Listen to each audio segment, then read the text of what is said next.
ভাবুন তো, যদি সত্যিই খবরটা সত্য হয়, যদি সত্যিই প্রিন্স সিনেমার প্রতিটি গান এতটাই মারাত্মক হয়ে থাকে যে রিলিজের আগেই তা দর্শকদের মনে ঝড় তোলে, তাহলে এটা শুধু একটা সিনেমা নয়, এটা হবে এক নতুন ইতিহাসের সূচনা। বিশেষ করে বিজিএম আর টাইটেল ট্র্যাক নিয়ে যে আলোচনা চলছে, যদি সত্যি এমন কিছু হয় যা এর আগে বাংলা সিনেমায় কেউ শোনেনি, তাহলে নিঃসন্দেহে এটা হবে এক অন্যরকম অভিজ্ঞতা। আর সবচেয়ে রোমাঞ্চকর যে বিষয়টা শোনা যাচ্ছে, শাকিব খান পিয়ানো বাজাতে বাজাতে এক ভয়ঙ্কর শিহরণ জাগানো মুহূর্ত তৈরি করবেন। ভাবুন তো, অন্ধকার ঘরে নরম আলো, সামনে একটি পিয়ানো, ধীর লয়ে বাজতে থাকা সুর, আর সেই সুরের মাঝেই লুকিয়ে আছে রহস্য, প্রতিশোধ আর আবেগের বিস্ফোরণ।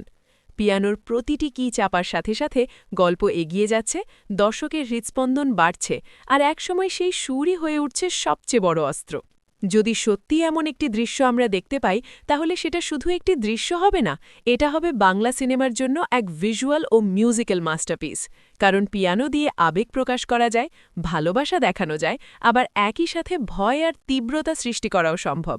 সব মিলিয়ে যদি এই ইনসাইড রিপোর্ট সত্যি হয়, তাহলে প্রিন্স হতে যাচ্ছে এমন একটি সিনেমা যেখানে গান শুধু শোনার জন্য নয়, গান হবে অনুভব করার জন্য, আর পিয়ানোর সুরে লুকিয়ে থাকবে গল্পের সবচেয়ে শক্তিশালী চমক। সত্যি, এমন কিছু হলে বাংলা সিনেমা পাবি এক অনন্য স্মরণীয় অধ্যায়।